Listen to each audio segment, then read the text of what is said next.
I thought you were a good daughter-in-law, but it seems I was wrong. Leave this house and never come back. You're nothing but a parasite. Pack your things and go. Ever since my husband passed away, my mother-in-law Sarah and sister-in-law Catherine have been saying mean things to me. Even though I've been taking care of Sarah, my husband was worried about her until the end. And yet Catherine says bad things about him, and I couldn't help but argue back. If you both feel that way, I understand. I'll leave. When I said that, Sarah and Catherine were happy, but a few months later, they were begging me. The bad luck I wished for them was worse than I thought. My name is Emily. I'm 32 years old and work as a buyer for famous brands. I met my husband Tom through a friend. Tom was kind and calm, just the husband I wanted, so I said yes when he proposed.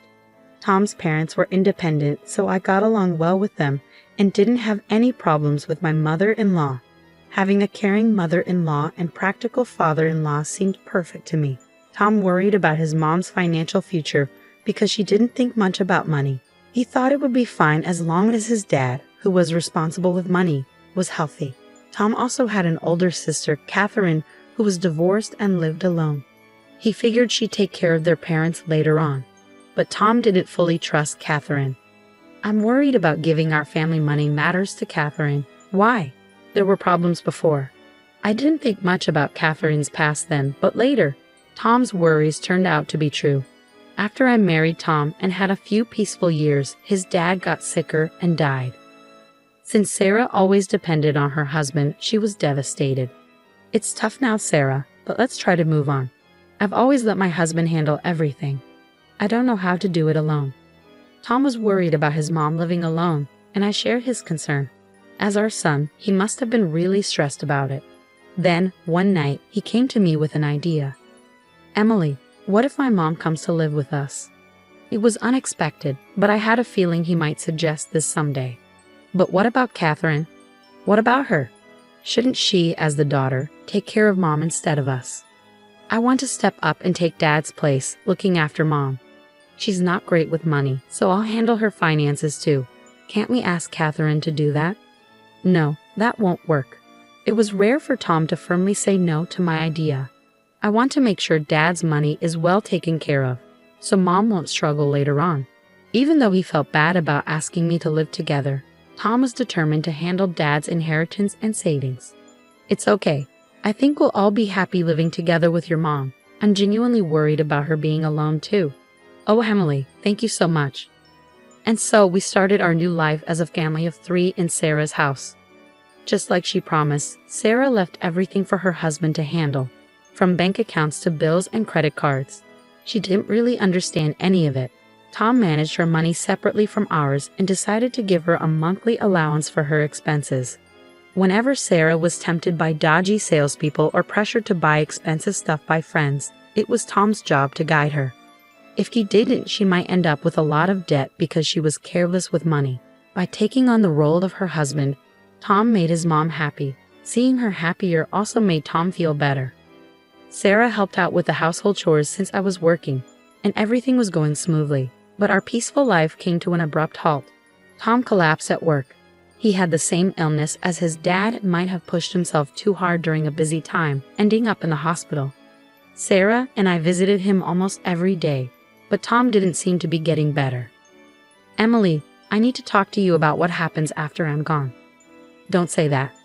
Let's focus on getting you better so we can go back to living with your mom, just like before. I knew I might get sick like dad, so I'm prepared. But there's one thing I need you to do for me regarding mom.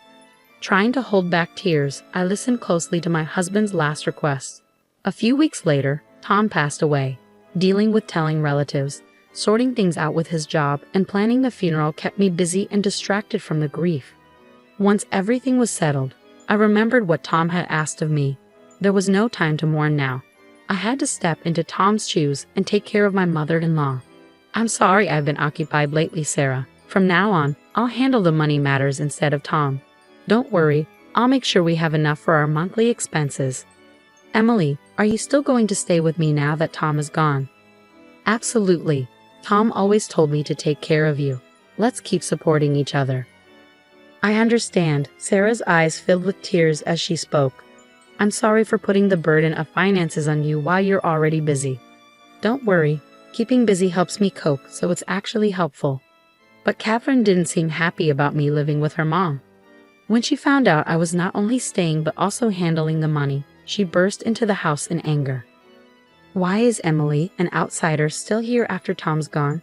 And why is she in charge of the money? Doesn't that seem strange to you? Before Tom passed away, he asked me to take care of Sarah and handle the finances. Are you just saying that conveniently? No, it's what Tom wanted. Is there some hidden reason behind this? And are you using Tom's name to your advantage? Catherine wasn't convinced, but she backed off for the time being. However, the next week she came back furious. Emily, what do you think you're doing? I saw everything. What are you talking about? You're having an affair, aren't you? An affair? I saw you going into a men's store and dining at a fancy restaurant with a man.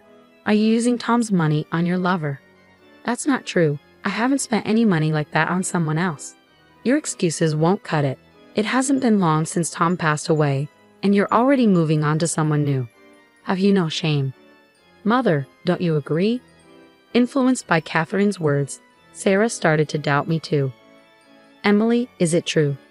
No, that's not what happened.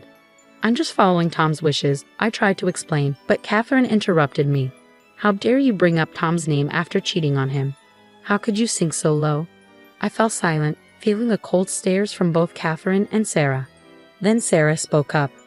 I used to think you were a good daughter-in-law, but I was wrong. I never want to see you again. Leave, Catherine chimed in triumphantly.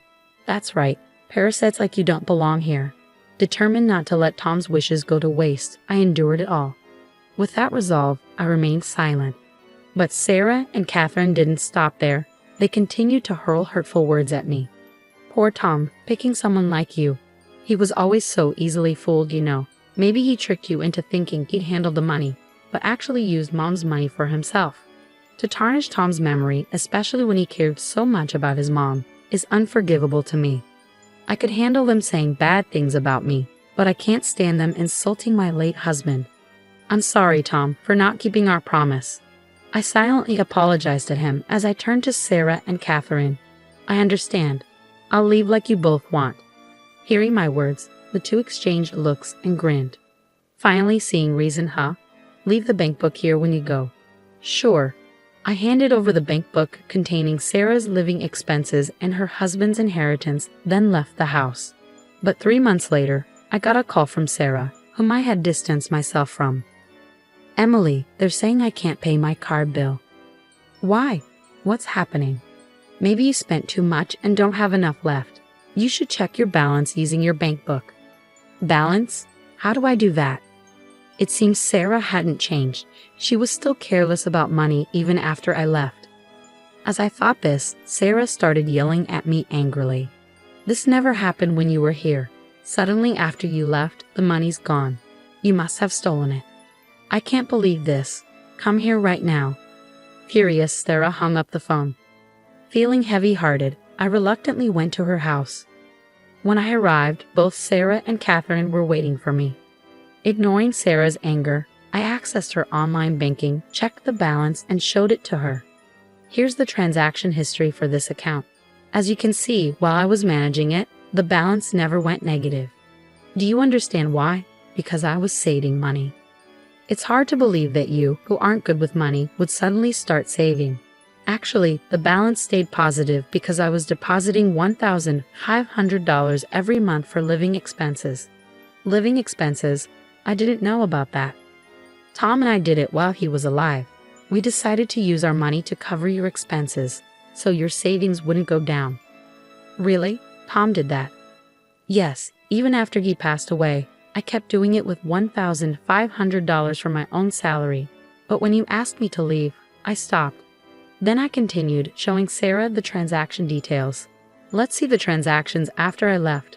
There are more than $1,500 being taken out, suggesting big expenses. I didn't change my spending habits. Maybe Catherine used it. With that, I shifted the conversation to Catherine. Looking at the details, there were card payments at fancy stores and restaurants. I can't picture Sarah spending money at those places. Catherine, do you have any clue? It wasn't me, but I can't think of anyone else who might have used it but you. Could it be you? Did you secretly use a family card or something? I see you at those shops and restaurants before. Even now, you're still using mom's money. How low can you go? Can you just stop? I was there for work. The meals were for a meeting with a shop owner. Just because I say it's for work, you think you can't trust me. Fine, let's confirm it right now. I immediately called the shop owner. Thank you for always helping us out. Yes, it was last Friday, and the item was... Well, I was checking some details on the phone. Catherine just stared blankly. Thank you. Can you include that as well? Oh, I see. After ending the call and checking my email, I showed Catherine and Sarah the attached photo. It showed Catherine shopping at the store. What's this? Catherine looked shocked as she saw the photo. It seems the security camera caught you, Catherine, buying these luxury items. When I spoke to the shop owner, they confirmed it right away. I'm pretty sure the person in this photo is you. Don't you agree? Catherine was speechless. The shop owner also mentioned that items matching the ones you bought have been showing up at pawn shops lately. The dates and items match the ones when you used the card, right? Catherine's voice shook, and she seemed confused. Sarah, looking puzzled, asked Catherine, but why go through all this trouble? Buying something and then selling it to a pawn shop right away? Since Catherine didn't seem willing to answer, I spoke up. She probably needed cash quickly. If she took it straight from the bank account, it would have been noticed right away. So you tried to frame me by shopping at my workplace, making it look like I was the one spending money, didn't you? Catherine couldn't defend herself and stayed silent. Meanwhile, Sarah seemed to have more questions and kept pressing Catherine. Catherine, why do you need so much money? Well, I had debts to repay, Catherine confessed quietly. But I added more to her confession. You didn't tell Sarah about it, did you? Do you know why Catherine got divorced? It was because of her debts. Tom often mentioned how troubled he was because Catherine kept asking to borrow money. This has been going on since before Catherine got married. Even after she got married, Tom complained that Catherine's spending habits hadn't changed. You had debts. Sarah then remembered something. The money your father left you, Catherine. I gave you a bank book with the inheritance in it, didn't I? Don't tell me even that money. At Sarah's request, I checked the balance of the bank account where the inheritance was kept. Sarah, the bank account is completely empty. What? Completely empty. But a few days after I left the house, all the money was taken out of the account. No, this can't be. Sarah collapsed to her knees, yelling at Catherine in anger. What's the problem? I had to meet my repayment deadline. My father would have let me, his daughter, use the inheritance however I wanted. I can't believe Sarah is so stunned. It seems Tom was right all along. He always said letting Catherine handle money was risky. He probably saw this coming. Sarah gave Catherine a stern look. That money wasn't just for me, you know. You got your share of the inheritance, right? Who uses someone else's money? You're the one taking advantage of this house. Leave. We're done, Mom. Wait, didn't we agree that I would live here in Emily's place after she left? If I stay with someone like you, I'll end up in debt too. I expect you to return every cent of your father's inheritance. With those words, Sarah forcefully kicked Catherine out of the house. However, I'm unsure if it was the right outcome. Since then, we've lost all contact with Catherine, and Sarah never got back any of the misused inheritance. If she still had it, Sarah could have lived comfortably in her old age. But now, she lives in poverty and loneliness. On the other hand, even though Catherine used the inheritance to pay off her debts, her spending habits didn't change, and she's accumulated even more debt. Without money to repay her debts, she keeps moving to avoid her loan sharks. Only now do I truly feel the weight of Tom's passing. Though things turned out differently from Tom's last wish, I believe I haven't done anything wrong. Tom wanted me to prioritize my happiness above all else. Living with Sarah and Catherine would have gone against Tom's wishes for our well-being. I believe he would understand. From now on, with memories of Tom in my heart, I'll take a new step forward.